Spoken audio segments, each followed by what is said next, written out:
Hello, everybody, and welcome to TerrainFest 2024. The winners. We got there eventually. It's not like we've been busy or anything, but we got there eventually. So. Well, we had to get ready for Spring Clean Challenge. We did, yes. And then we thought, well, we should probably tell people who's won the last one before we start the next one. That seems like a good idea, actually. Yeah. So. I'm generous to a fault. Give so much, sometimes it hurts, and I think, can I keep giving? I know. But yeah, what a long, strange trip it's been. It has been, yeah. We extended this trip as well, which is great. It meant more people could get stuck in at the start of the year as well, which is always nice. So it wasn't a unilateral extension or anything. Everybody had a say. They just had to agree with me. This is happening. You will agree. 100%. So the TerrainFest 2024 started way back in the beginning of winter last year. Yes. And then ran through to February this year. And the whole idea was just to get some terrain done. Mm-hmm. Doesn't matter what it was. It could be teeny tiny. It could be a tree. It could. A crib or anything else. And the winner would get themselves a big, lovely £300 voucher. Which allows you to buy even more terrain. Terrain or miniatures to play in amongst your terrain. That's true. Skipping, hopping and jumping. Mm-hmm. Mm-hmm. Any of these things are very viable. It's all down to you. And we had some cracking entries. We had loads. Yeah, it was fantastic. Now, what I will say is we're not going to go through every single one here. Nope. We're potentially going to go through too many as it is. Yeah. Our shortlist was 5. We have around 10. So, so there we go. But it's very similar to how I do interviews with people. We're going to chat for 10 minutes. It's 20 minutes to half an hour. Yeah. So double is key. Mm-hmm. However, if you are interested in seeing the other people in the TerrainFest, you can go over to OnTableTop.com after this. Not now. Don't pause us. Wait to the end. Go to the projects. We'll probably put the link in the doobly-doo below, where we filtered it down to just the TerrainFest entrance. And there's some cracking in there. Things like the terrain that can be made with old kids' toys. That's particularly good. Cutting up play mats and stuff and rolling textured rollers over them to turn them into walls. Much better than letting your children roll across them on the floor. Drowned Earth people jazzing up old MDF kits and new. The Marvel Crisis Protocol. Train in Asia is particularly good because it was a train track through the middle of a market. Yeah. Not finished, but still a spectacular thing. There's a host of them. We're not going to go into the ins and outs, but if you want to know more, 60 odd entries or something like that in the end, I think it was. Yeah, you can definitely get in there and have a poke around and see what's in there. See what takes your fancy. What attracts you, and also some of them are, as you'll see, quite in depth in the tutorial aspect of things. Yes. So if you have an itch to craft some terrain and you've thought, how am I going to get trees on the board, Ben? It's my eternal question, of which I answered last year by saying somebody else make them for me. Yeah. I mean, the nice thing about it is, if you're not like Ben, then you can make your own. There's a tutorial in there that will show you how to make several different types. And flock and foliage or creepy, wispy, Sleepy Hollow style trees. They're all in there and so much more. Anyway, enough of this. Let's crack in to some of our notable entries. We're not going to call them runners-up because we don't want people to think there's any particular order to this or structure, because there's none of those things. No, it's not how we play the game. But we have selected a Sousson, a little amuse-bouche to cleanse the palate before we get to the winner. And the first one we're going to take a look at is from the delightful Hutch. Oh, God, yes. Yeah. Yes. It's going to be something, is the title of the project. And it's a Mahoometh project. It really is. For Gothic horror, Victoriana, or fantasy, depending on how you're doing. Even says Grimdark future. So yeah, I suppose there's no reason you can't. It's very, very Gothic, many steps, pillars, and spires kicking around. But the plan itself And even though you can see buildings, as he takes pains to point out via the medium of edits, the buildings were done for previous TerrainFest and weren't done for this. But the project itself is based around the structure that the buildings are going to sit on, beginning with a nice little breakdown of scratchy pencil plans. We've all been there. And over time, he's put together a absolute mountain of information about how he wanted to bring the project together, from color tests on the brickwork and cobblestones to make sure that they look compatible with the buildings, to actually printing out the terrain itself, which is all modular 3D printed stuff. Crazy. Many steps and columns. And the sheer volume of stuff going into this is insane. The finish, obviously, is one of the big factors in it. But just taking the time to look at what's gone into this from a logistical standpoint is a mammoth undertaking in itself. And I really liked how intricate his detailing is. I'm not sure if any amendments were made prior to printing, because obviously these are all STLs. Yeah. I know Hutch has done a lot of scratch building and tinkering with other things in the past. So these may just be as bought.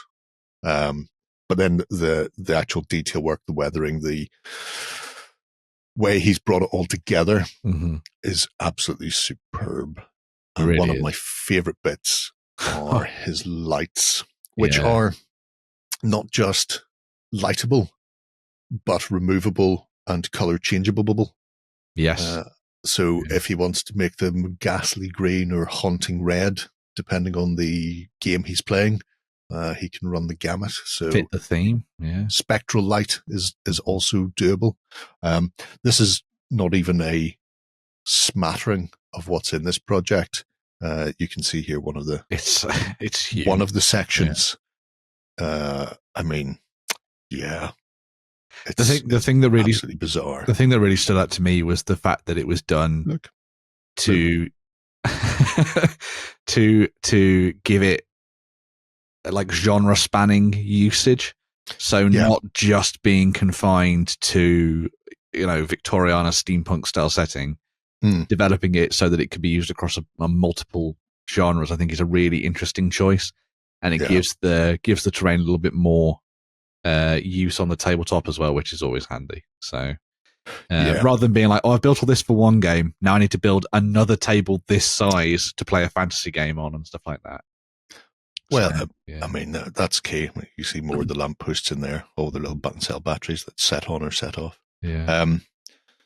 But, if you want to play Coronation Street on the tabletop, do that. You've got your terraced houses. Yeah. You could equally be ploughing around Highgate, ripping up like Jack. Yeah. All of this and so much more is all possible with what Hutch has done there. So it's a terrific one, and definitely worth your while going and having a nosy at in greater detail. Very much so. Because there's just so much in there. The finished pictures are wonderful, and you can go and delve into the sewers and all that kind of thing. It's really good.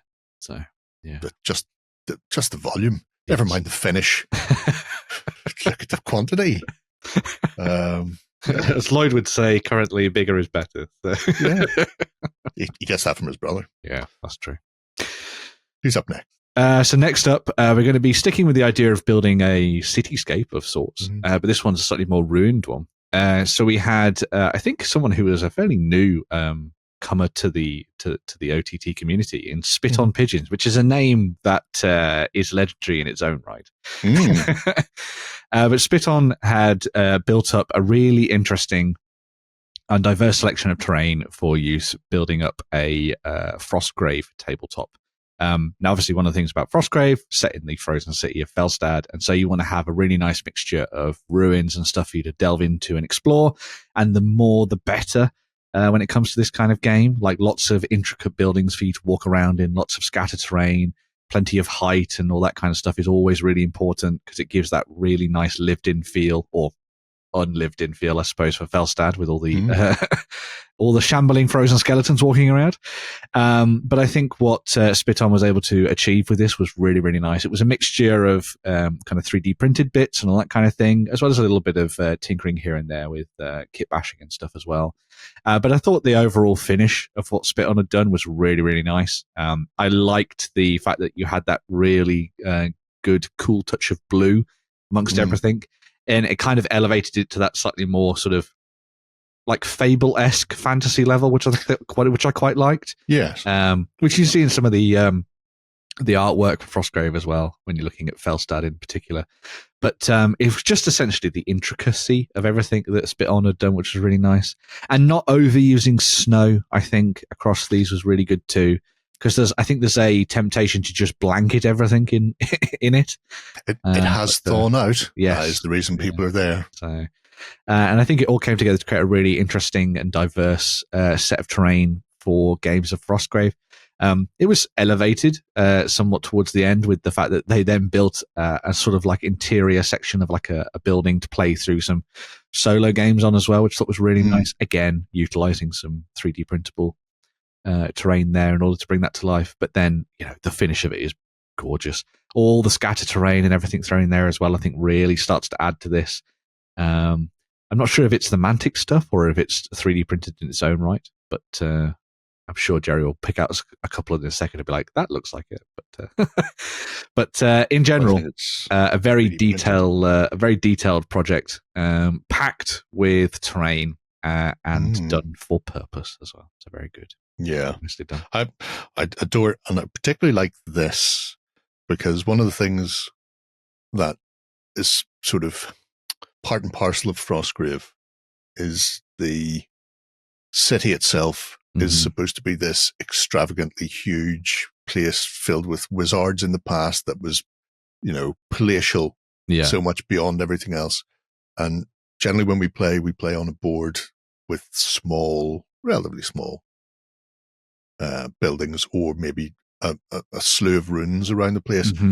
This interior piece in particular gives the idea that the place was vast and just playing inside one of the floors of one of the buildings changes up how you view Felstad and view Frostgrave and gives you that idea that it was massive.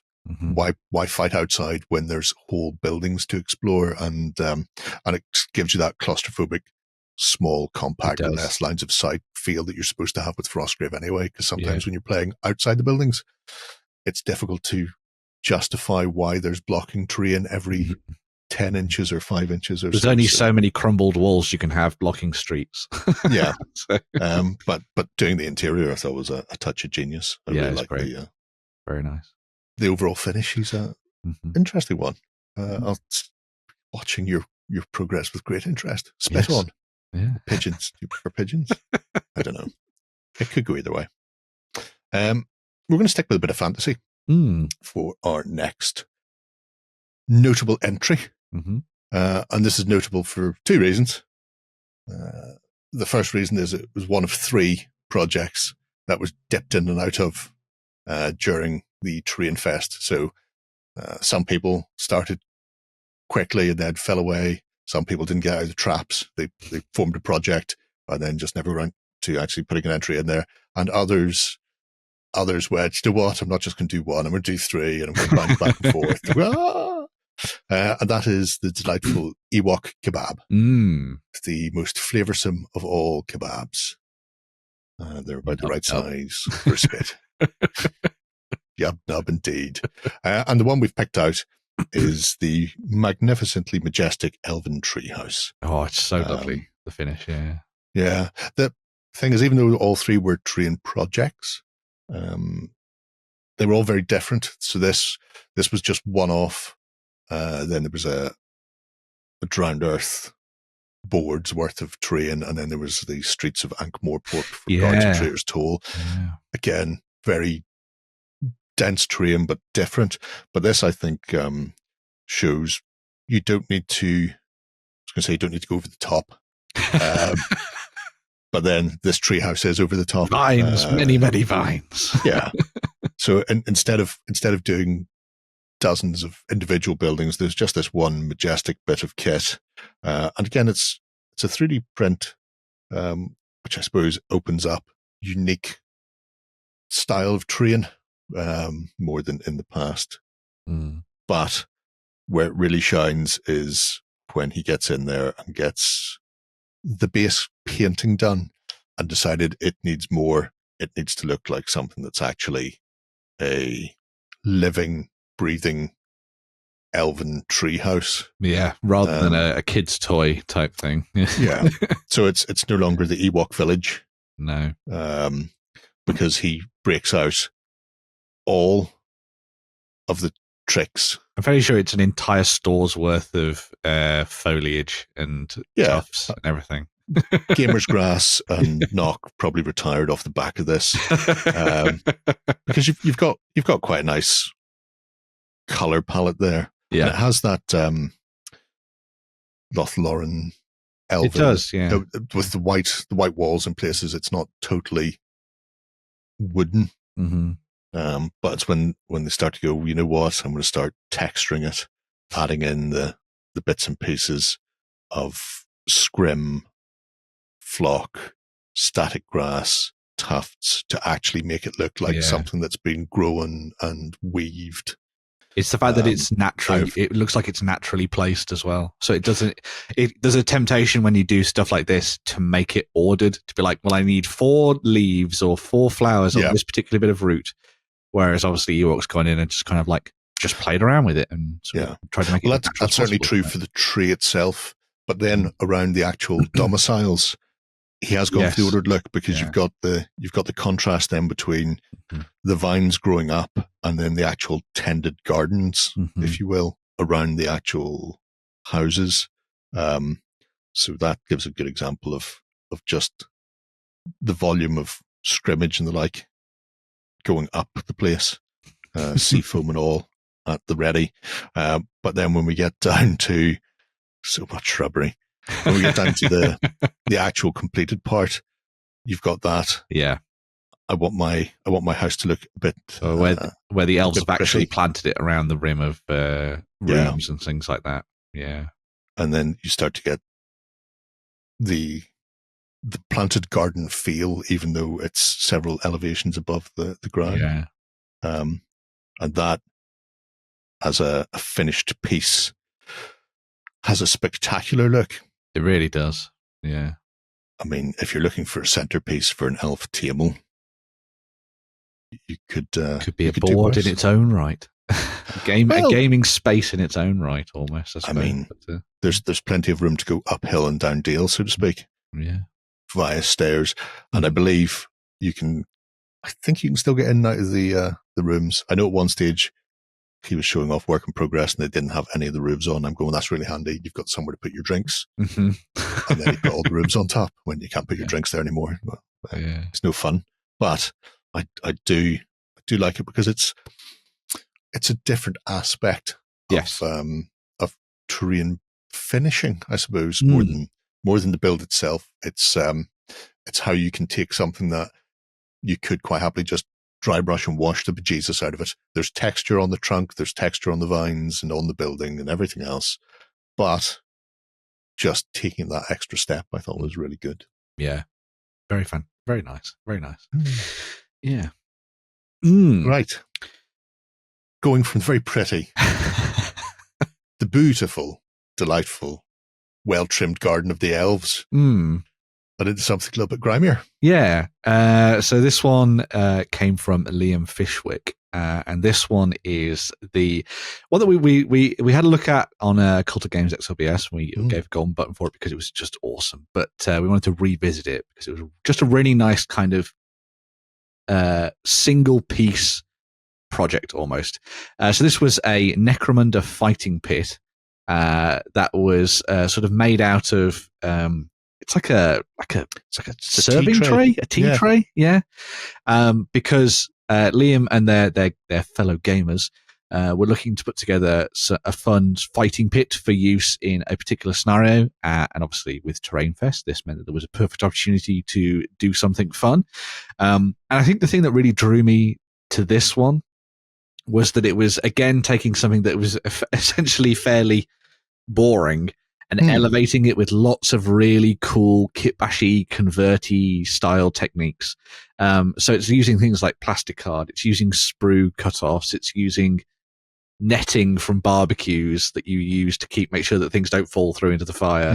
All the little tiny gribbly bits, I think that's the best term for it, gribbly bits, that have all then sort of been used to kind of add that final note of character to the fighting pit. I think were really nice. The fact that you had the doors that opened and you had like a that like larger section that could lift up and down was really cool too. There's a couple of those and they all fit the GW Gothic container, so they just slide the container over, unleash the gladiator door, and either the gladiator or some sort of pit beast goes romping in there. Yeah, equally at home in a Dark Eldar city of Camorra, maybe. But yeah, that's true. Yeah, I would like to think their finish would be slightly better, slightly sleeker. Yeah, and they clean up the blood more often, probably as well. Yeah. But it was all that really nice inventive work that went into essentially turning that tea tray into something epically grimdark. I think was really nice, and also the fact that it was done to suit the scenarios that they were looking to play, and built for purpose as well, which is always good. So it's not just something that's going to kind of be left to the side and forgotten about. It'll something that'll probably be popping up a few times in their campaigns, as it gets used for various bouts between heroes and gang leaders that want to show their mettle. And then the painting on it was brilliant as well. Just brutal, grimy, dirty finish to all of this. Plenty of rust and all sorts of horrible bits and pieces shoved into the corners.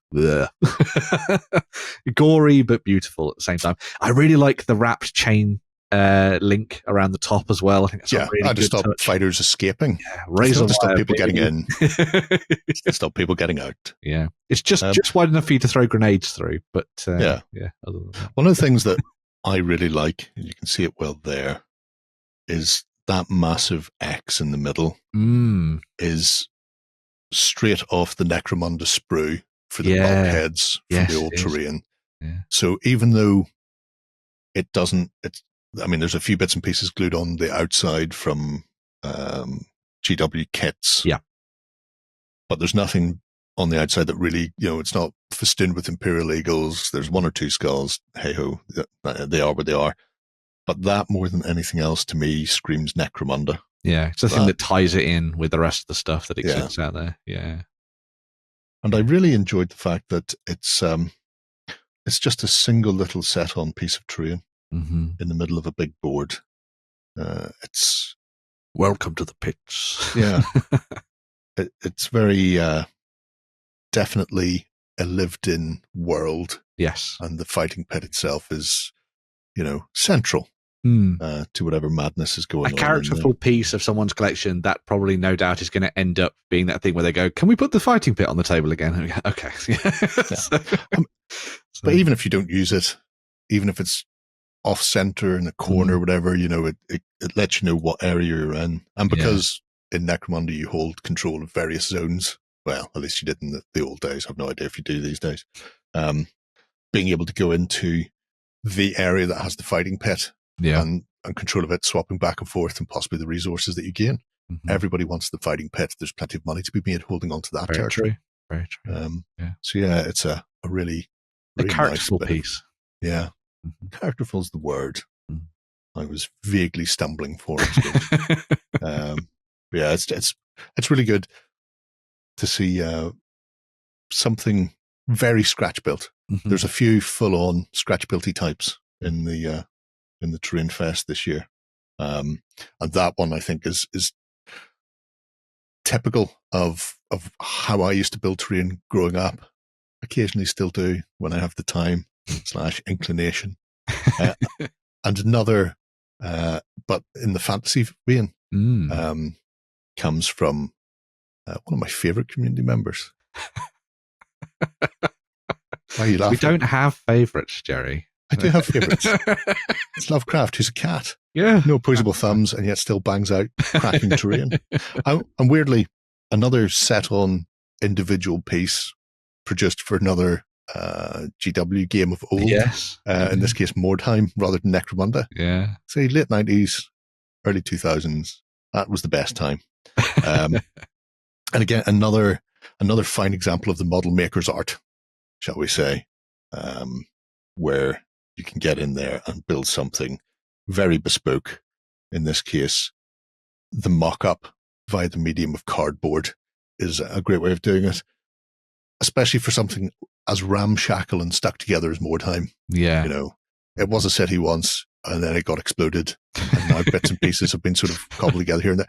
And if you ever look, there's some great examples in the real world of buildings where people have just kept extending or adding additions in various weird places that you would never think of putting them on, so much so they need to be braced from the outside. And so you can't always get that across in just a little sketch or a quick architectural style drawing of this is what I want to build. But then mocking things up in cardboard gives you a great idea of how it goes together before he starts breaking into some really interesting and stealable ideas. Yes. So the pattern on the paper there is ideal for making your sort of mosaic or tiled entryway or clever pattern brickwork. I will say things like wallpaper. There's a lot of really good textured designs out there, and you can always go into a store and ask for samples of them. And generally, a sample will be, a meter section for free, and that's more than enough to do your terrain project in most cases. Very much so, yeah. Yeah. So you go in and you go, I need that. Just give me that, please. Thank you. Bosh. It's free real estate. But again, some of the detailing in here, from building individual bricks or walls out of individual bricks, that we've seen that time and time again. Yeah. But cutting the bricks, you get very squared off, almost too pristine and too precise. So the best way to deal with that is to, wing them into a tumbler, as he calls it, which is a box filled with little pebbles, and then bungle them about, shake them like throw mad, them down the stairs until they all get a rounded off, more stone-like finish, which is a great. There you go. It gives both shape and texture in one handy dandy. Lovecraft 2020 is not only a cat, but has the power of the river. Yes. To tumble stones. Yes. I mean, what can I say? Now I understand. Should build me some terrain. Lovecraft. Is that working? I don't know. But yeah, the fantasy terrain is just so iconic for Mordheim. And this piece in particular shows off so many interesting techniques that you can use, from bark to polyclay and then breaking them off to make your individual flagstones, to the old school balsa and foam core, which there's so much in this house it's not funny, because they are just the key components for model making. In fact, I've been making a set of doors with hinges like that. So cool. Just this week past, because I need to close the doors on the Hougoumont courtyard. And I've done exactly the same thing. Nice. They are just prototypical. But the time and effort that goes into tiling the roof and battering the living bejesus out of the plasterwork, and it's just great. And the finished result, I get right down there. I think really shows what you can do with time, effort, and a bit of sloppy washes, oils and the like, because you get this absolute, there's the mock-up and friend. You get this really distinctive look to it as well it's all done and dusted. Yeah. Literally. Look at that. Slop on the brown wash and then rub it away. It was the kind of thing you would have seen in an old issue of White Dwarf or Town Crier. Yeah. Used as the backdrop for a vignette shot or a diorama shot or something like that. Skaven coming, ring the bell. Yeah. Skaven leaping out of windows. Those conniving gutter runners. Yeah. Absolutely brilliant. Yeah. Really nice. I would love at some point to see a full table shot. because they've done other projects over the past couple of years of whole sets of Mordheim buildings and all sorts. So I think that bell tower is particularly evocative. That would be great. Together. Yeah. Because I am like that. I am. You know, what can we say? Yeah. Fish bite hooks. No.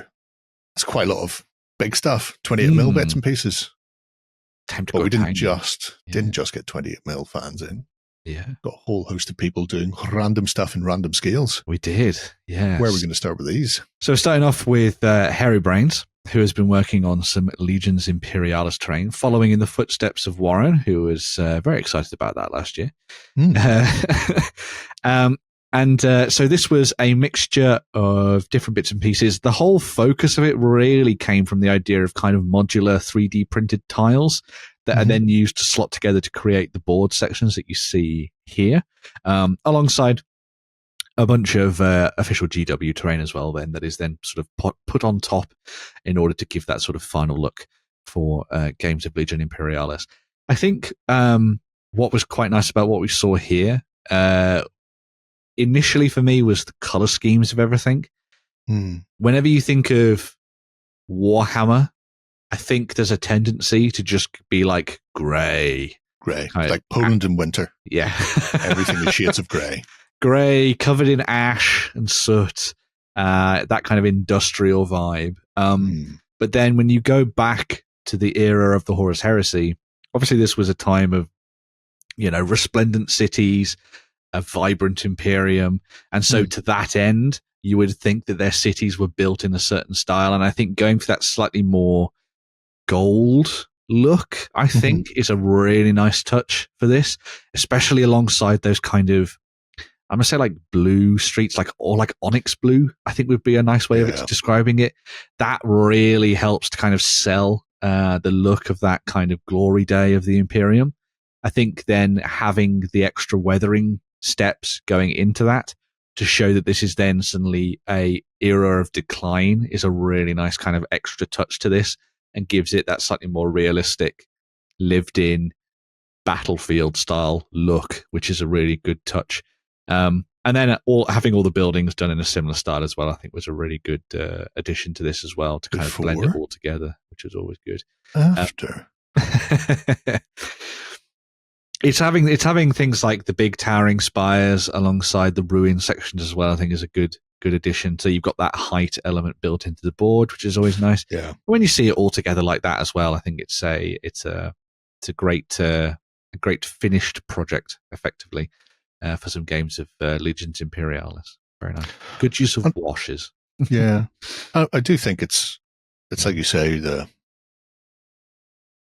perception of the 40k universe is just so heavily influenced by a style, a generational style, shall we say, which over time has gone from being quite bright to everything must be grim. It must be shades of grey and black. I remember those Gothic ruin sections that were all just painted in grey. Everything's painted in grey.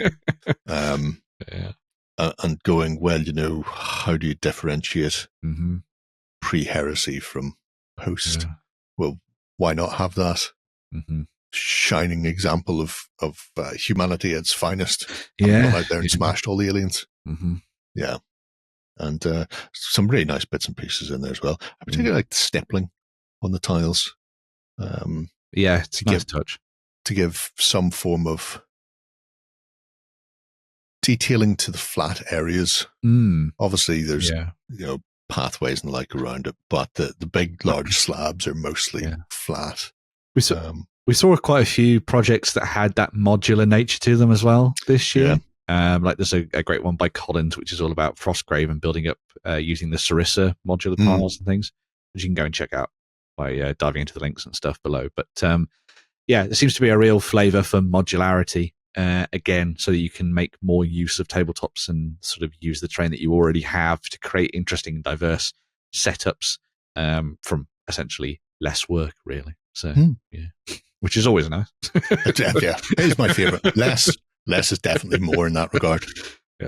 But sticking with the smaller, in this case, very small indeed, 1/700th scale, you want to say in a high questioning voice. Scarhand Painting has been doing some sterling work on Armada for years, and then over the TerrainFest decided to do a set of terrain specifically for the Eastern Sea of Panathor. Cool. And this is not only a very small set of terrain, but it's also themed for a specific fleet within Panathor. So the sort of very Asian-inspired junks and boats of the salamanders needed a set of terrain to go with. And when you're playing a sea combat game, you don't have a huge amount of terrain possibilities. Very true, yeah.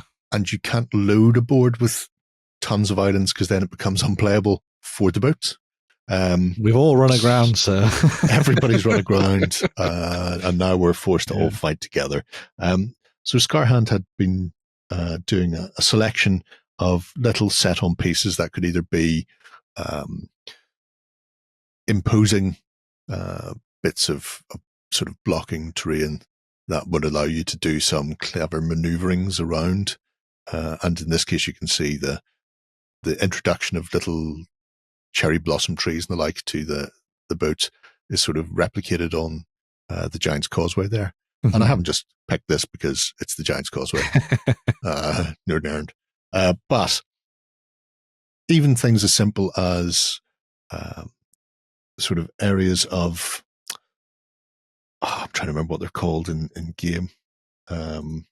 These little patches of seaweed, like the Sargasso Sea. You've heard of the Sargasso Sea, where ships would become sort of stuck during the Age of Seal because it often become becalmed and there was a lot of sort of guff in the water. So he's got little water guff tokens, which are acrylic made and then sort of Mod Podged and laminated over the top to get a transparent look. So they're impediments without actually having to be large island sections and stuff. Yeah. Which is just a really nice way of doing it. And on top of that, adding in things like the steampunky gears and bits and pieces, or having to deal with our project system.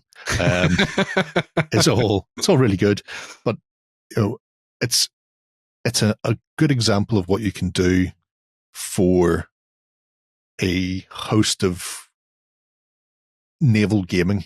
Mm-hmm. You do still have the potential to do terrain for naval gaming, whether it's Armada or the game it was spawned from, Black Seas, or I've recently picked up the Viking Fjord Serpents game. So again, you want some things in the water to make it navigatable and interesting, but you don't want to overwhelm it. And these little mini sections are a great example of what you can do. D4 stuck on the top. I think I think it's quite nice, obviously, for Armada because you've got the different factions that all have their own unique aesthetic. So you get to play around with lots of different ideas for scatter, essentially, that kind of take you in different directions creatively, which I think is quite cool. But even if you're playing a more historical naval war game like Black Seas, for example, I think, or Oak and Iron. Oak and Iron, yeah. You've got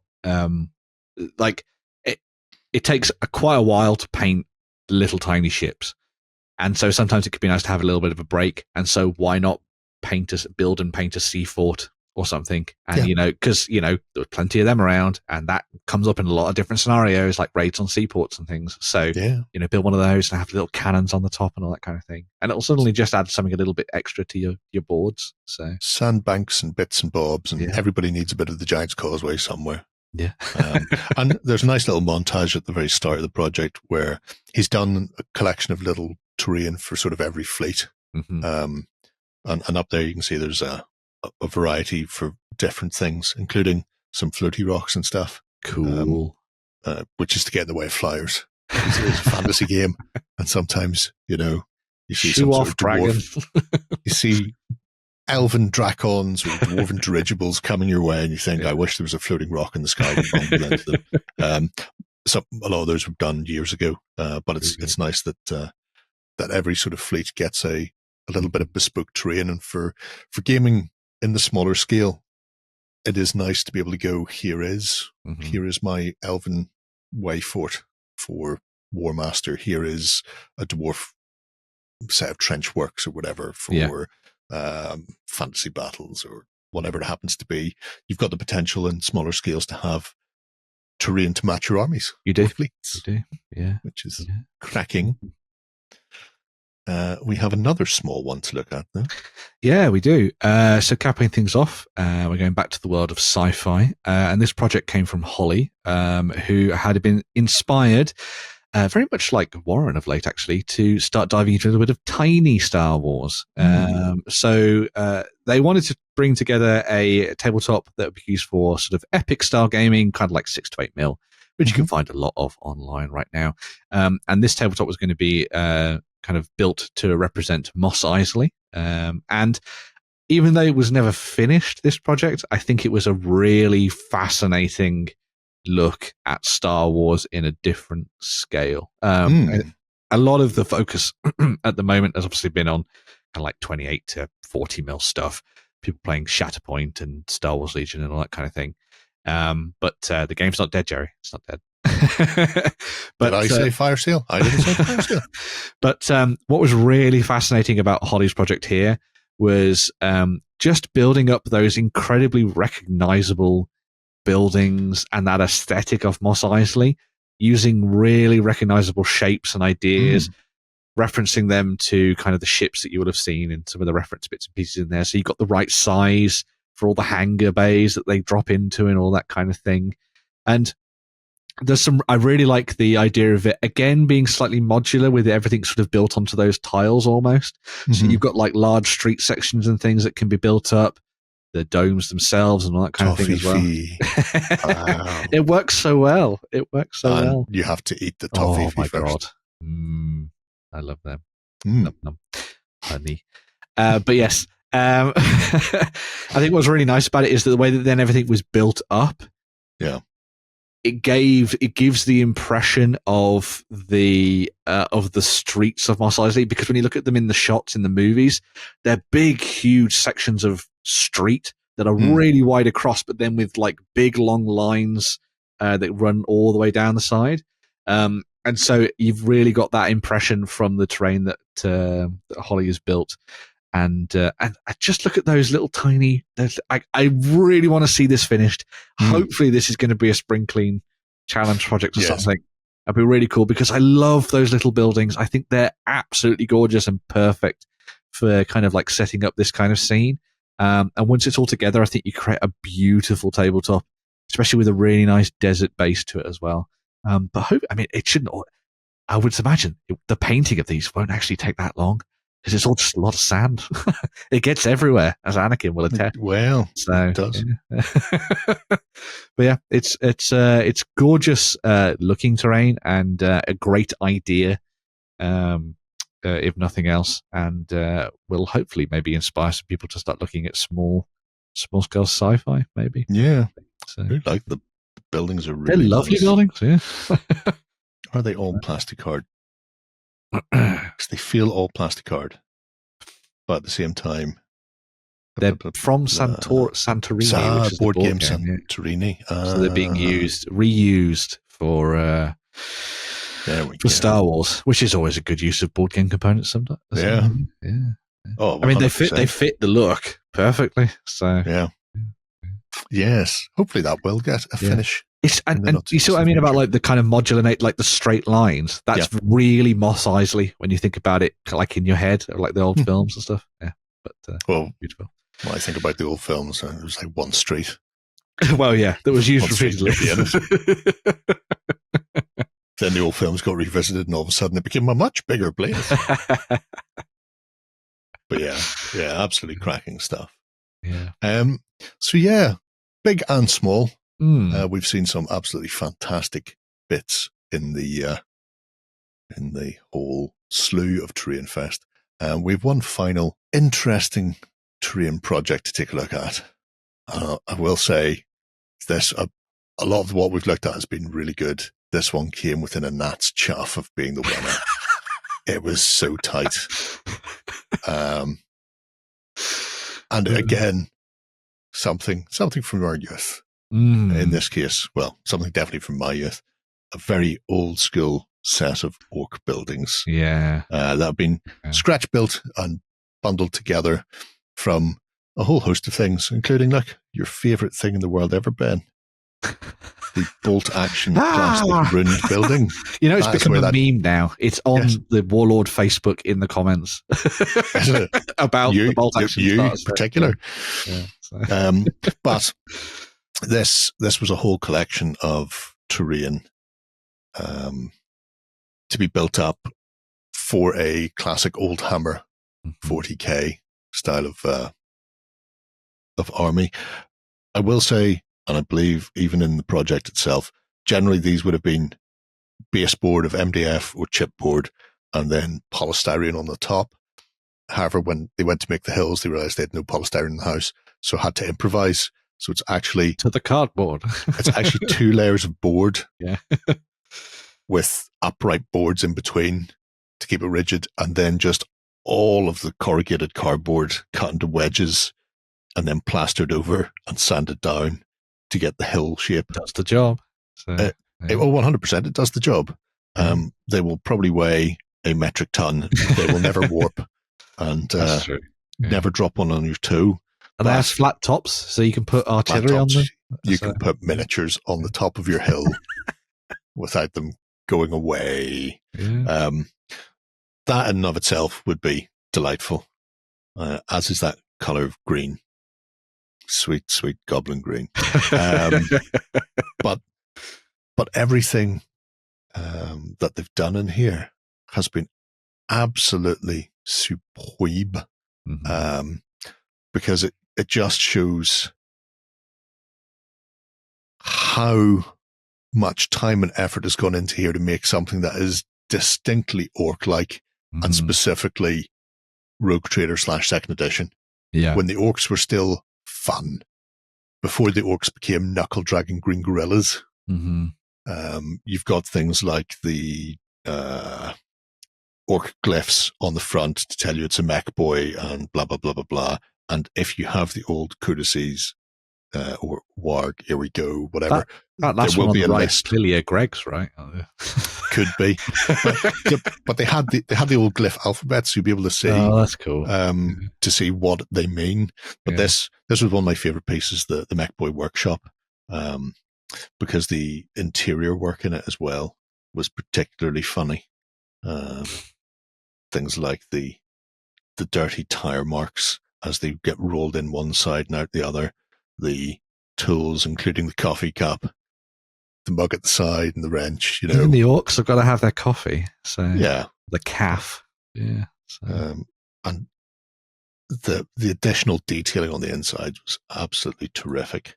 Yeah, but then the signs look amazing. Yeah, go faster with bad year tires. See the galaxy join the WoW. Yeah, I mean, it was all so good. But from, as we've often say, the bricks and mortar of terrain building, foam core, MDF, and balsa wood. It's all you need in your life. And then just breaking out the bits box for the other things to, you know, add detail to the steps, or add, I think they're like possibly duck boards, or for the top of the wall sections, like Dead Man Hand style duck boards. Yeah.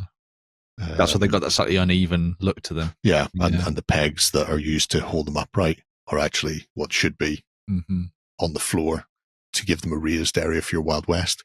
So you get these good use of bits from the bits box, alongside classic scratch building techniques, using I-beams to make the raised stairway that goes around the side, which is what you see there, with the angles on it. Obviously doing the planning, because, you know, you don't want to be wasting styrene I-beam and stuff. It's relatively expensive. In the grand scheme of things, it's time and effort. So you don't want to be cutting and recutting. Angles are your friend. but just the overall finish. Just so many battle reports and photographs I've seen. 87, 88.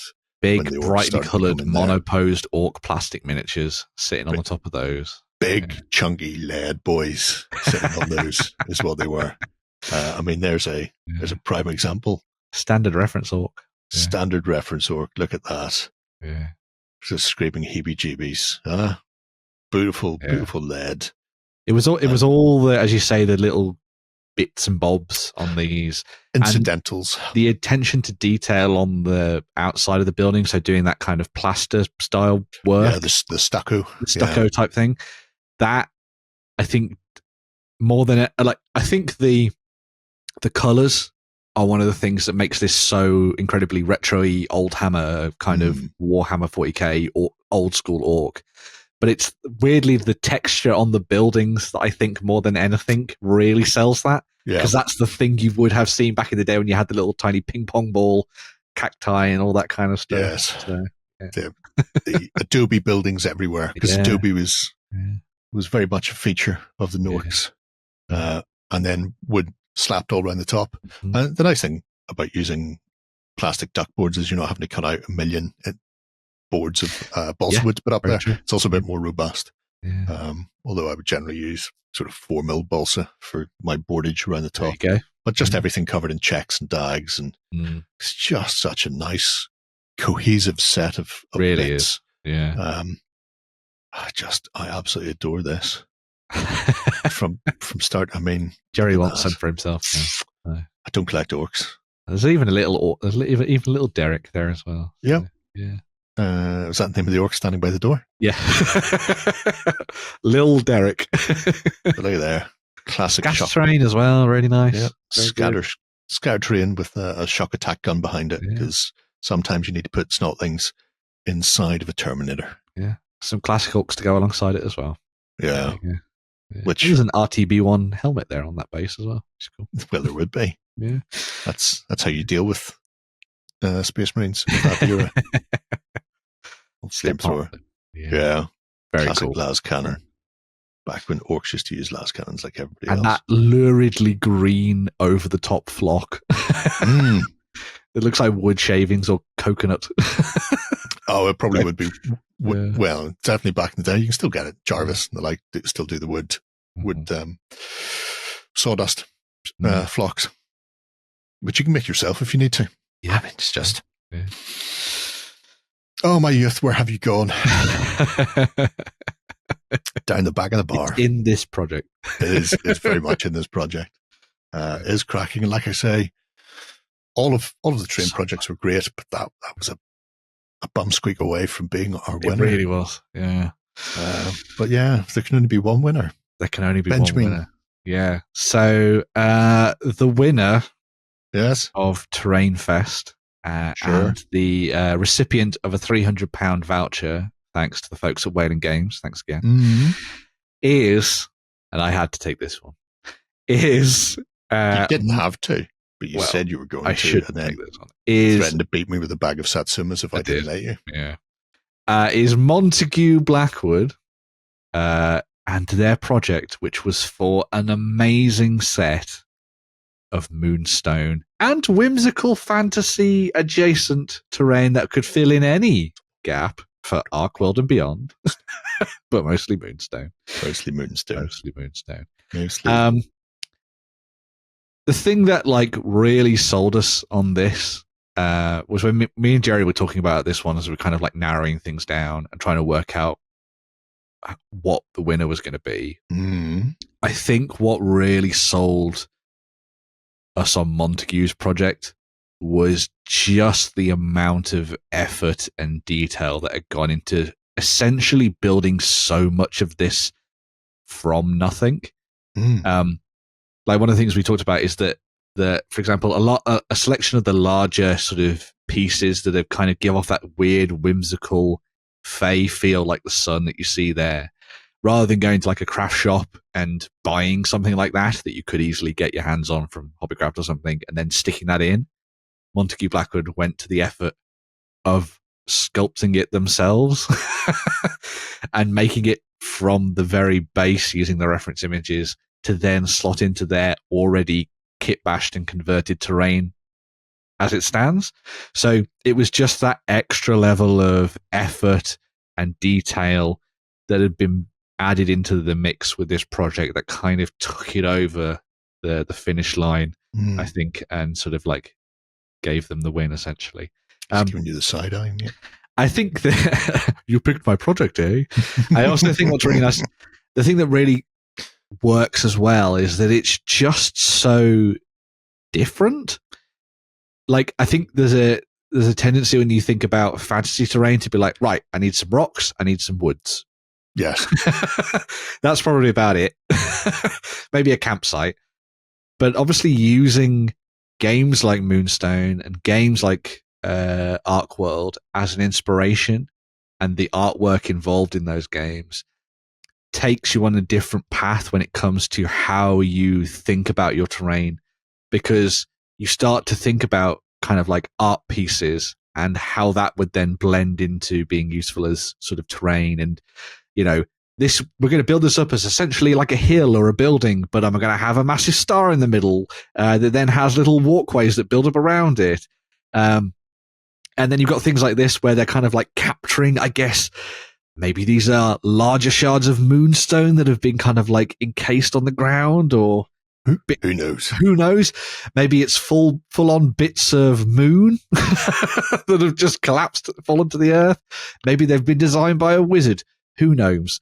But, you don't want to get annoyed with wizards. Yeah. But then, just essentially, I think you can probably tell, everything that we saw as part of this project was like a little eye-catching piece that really drew the attention in. And I think it's just one of the things that's really nice about terrain when you see it, where it starts to help you develop stories and scenarios in your head. Like, okay, so we've got these like large things that people are probably studying. Maybe we do set this around a wizard's thing, or I think in the case of this terrain, it was all about the idea of like an astronomer's tower. And we actually see that in some of the later stuff that Montague did for this project as well. And so you start to, a story develops, a narrative starts to form in your head, and I think it just adds that next level to your games as you're setting them up on the tabletop. Obviously, I think as well, you know, the finish on it was beautiful. The painting's really nice. It's got that lovely kind of watercolor painting feel to it, as if it has just been drawn from, you know, the pages of a Moonstone rulebook or something like that, or like a beautiful piece from the 90s and stuff. And the other thing, right, so obviously we've seen some people doing cool sketches and all that kind of thing for like, here's what I'm going to do. Well, Montague Blackwood did that. Here's my quick sketch. Yeah. He says, like, I've got that pen. Well, there you go. No, can you do that there as well then, Jerry? No. Oh. So clearly my pen is defective. Oh, yeah. It's that case of here's how to draw an owl. Yeah. Oh, yeah. Very much so. Draw a couple of circles and then draw the rest of the owl. But yeah, it's just like taking that concept and that idea and then converting it into, you know, as you can see here, just scratch built stuff, working it up from the ground up, doing all the little details on the walls, and kind of giving it all of the proportions, that slightly weird bendiness that kind of comes from Moonstone adjacent stuff. And again, a weird, like, kind of like Fable-esque vibe, as we talked about earlier as well, which I think is kind of missing a little bit in some of the fantasy stuff we see nowadays. And it's just incredibly inventive and a stunningly beautiful finished set of terrain, I think, in the end. Yeah. So. And again, another one that shows what you can scratch build. Yeah. With, you know, go full Womble. Yes. Don't throw things in the bin. Find ways to use them, because I mean, obviously that is classical modeling material once again. But then that, I'm pretty sure, is like the top of a roll-on deodorant. Yeah, and it's just been surrounded with balsa to hide the body. But then it gives you the dome for the observatory, and then whatever that is stuck in there, possibly the top of a glue or something. I don't know.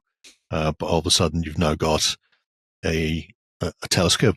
that can just be used to observe the astronomical frippery that's happening above the world of Tauber, or the land of Tauber anyway. You can see it in some of those shots as well. I think one of the nice things about it is that everything's just slightly uneven. So, like, the door latches aren't particularly straight. The tiles on the tops of the windows aren't all the same. And I think it all starts to help create this character to the buildings that takes them that next level up. And yeah.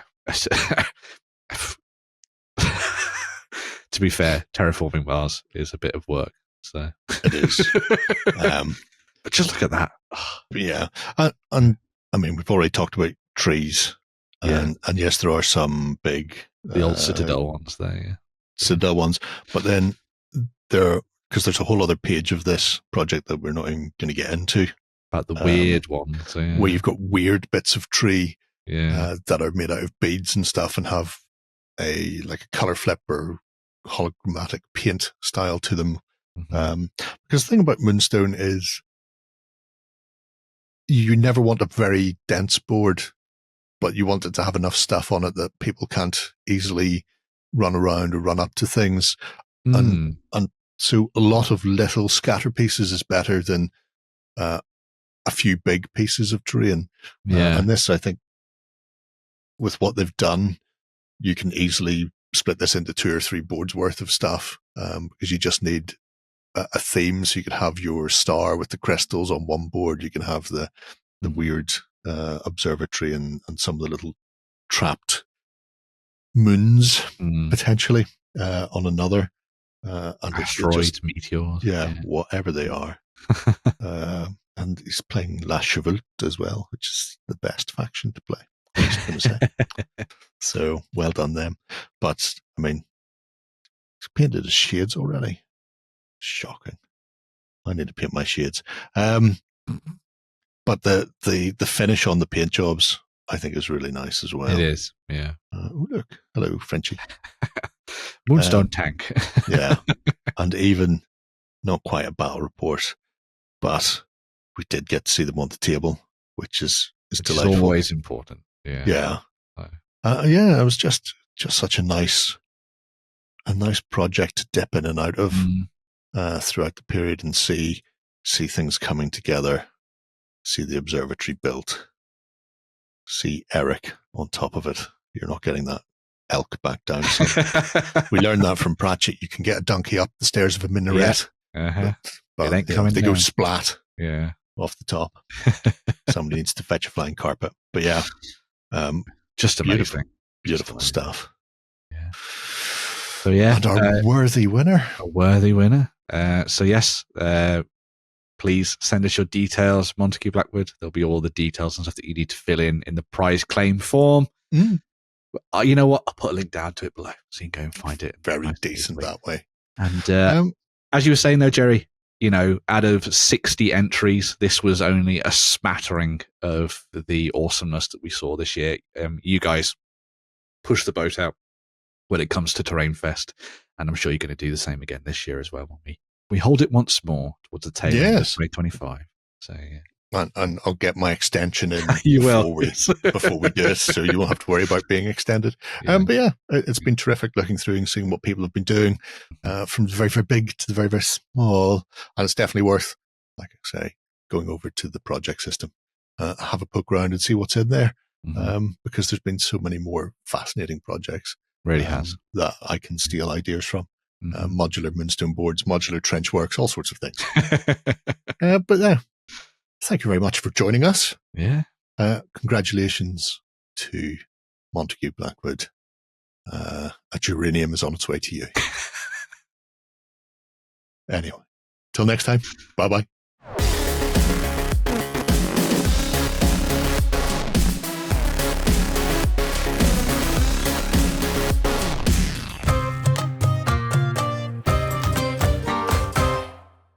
Go ahead and check out our other content on screen now. And while you're at it, why not hit subscribe and remember to ding our dong. Go on, you know you want to click it. Go on.